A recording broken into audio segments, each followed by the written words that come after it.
I promised an update on my Do Peppers Like Friends video, so let's see what's been going on. Welcome y'all, my name's Lilana and this is a little bit of homestead. So here are the peppers 4 weeks, 5 weeks from the last video. And I had no heat mat under these, which is why they are so pitiful. However, we're going to look at what the difference was with the ones that had friends, which means if you go watch the last video, I had some seedlings pop up in half of the pots and half of them were not. And what I saw at that time was that the peppers did better, the ones that had multiple plants within their root. So I'll show you what the before looks like.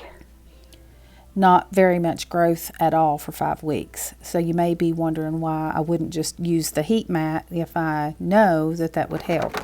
Well, I did use it when germinating the seeds, but as I was doing this experiment, I decided I wanted to see if it was possible to get good seedlings so somebody wouldn't have to purchase a bunch of extra tools, and surprisingly, I did find a way. So I've learned a lot, especially with the failures, of how I can simplify growing my peppers next year. So let me show you what I've learned. I've been gardening for years, and over the years I've acquired all the things.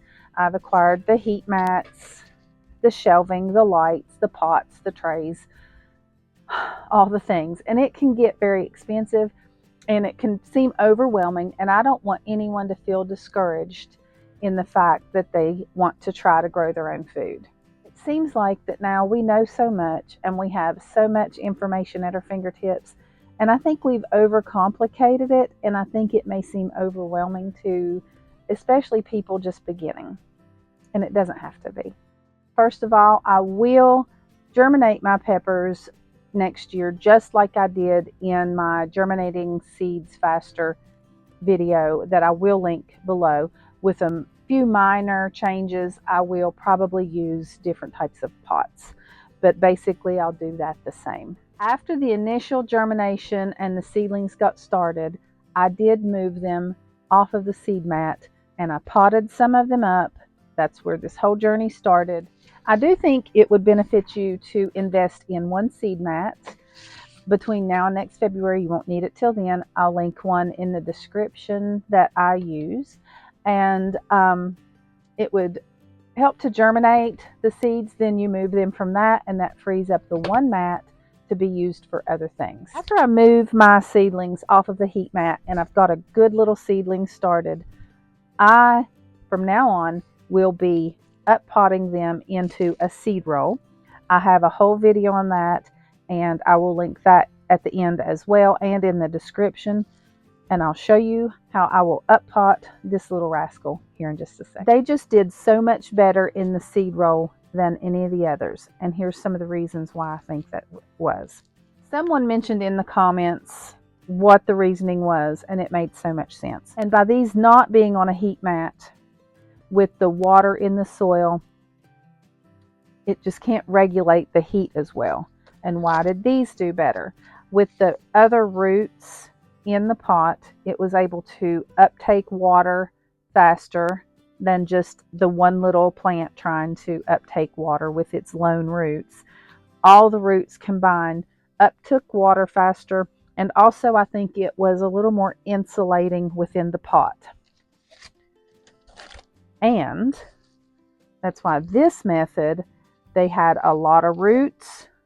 They shot straight down through the bottom, and with the plastic and everybody rolled in together, it was much more insulating, which regulated the temperature. Even though it wasn't really warm, it did help, I think, keep everybody warm. So they had friends to snuggle with, and it uptook the water really well, and you get nice long roots. And I'll show you that. Now, I have a whole video coming right behind this one on the paper versus plastic. What I learned from the paper, I will go into more detail in the other video. With the peppers, it did not insulate as well.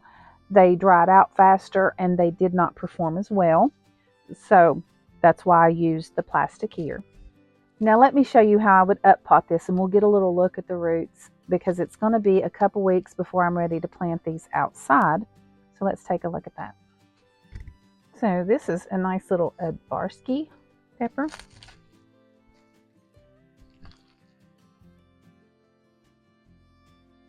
Had a few little tomatoes sprout in this one as well.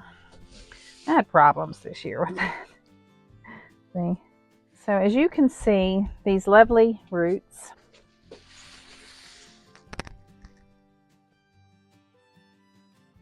made her. Now it's going to be a few more weeks. So what I'm going to do is I'm going to come in and add a little more fresh soil because they've probably sucked all of the nutrients out of that. But you can also fertilize as well.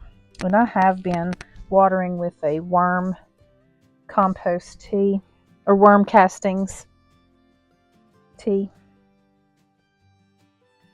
But let's just get these little boogers a little happier for the next couple weeks. Now the peppers like temperatures in the daytime from 70 to 80 and nighttime temperatures from 60 to 70.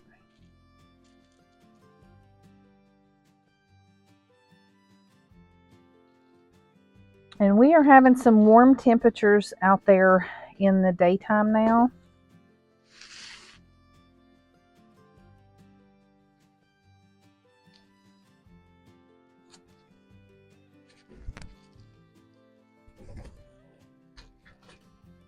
So there we are. And everybody's getting good airflow and good little strong pepper plants.